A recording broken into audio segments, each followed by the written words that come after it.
வாழைக்காய் பொரியல் செய்ய போகிறோம். இந்த மாதிரி வாழைக்காயை பொடி பொடியாக நறுக்கிக்கிட்டு இங்கே பாருங்கள், இந்த மாதிரி பொடி பொடியாக நறுக்கிக்கணும். பொடி பொடியாக நறுக்கிட்டு இந்த மாதிரி சட்டி அடுப்பில் வச்சுட்டு இந்த மாதிரி போட்டுக்கணும். வாழைக்காயை எண்ணெய் கொஞ்சம் ஊற்றணும்.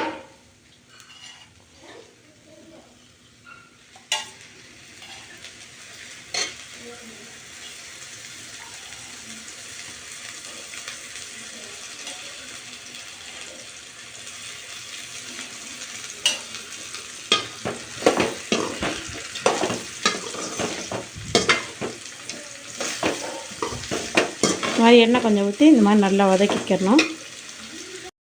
இப்போ இதை சிம்மில் வச்சுட்டு ஒரு 5 நிமிஷம் மூடி போட்டு வேக விட்டுக்குவோம். மூடியை திறந்துட்டு வெள்ளைப்பூண்டு கொஞ்சம் நச்சு போட்டுக்கணும். நான் வெள்ளைப்பூண்டு போட்டேன். இந்த மாதிரி நல்லா கிண்டி விட்டுக்கணும். கொஞ்சம் மிளகாப்பொடி போட்டுக்குருவோம்.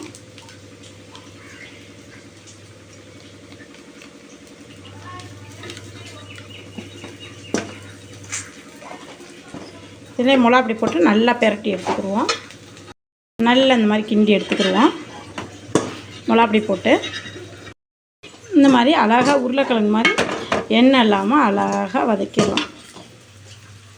Bye friends. இந்த மாதிரி வாழைக்காய் நீங்களும் உங்கள் வீட்டில் செஞ்சு சாப்பிடுங்க. Bye friends.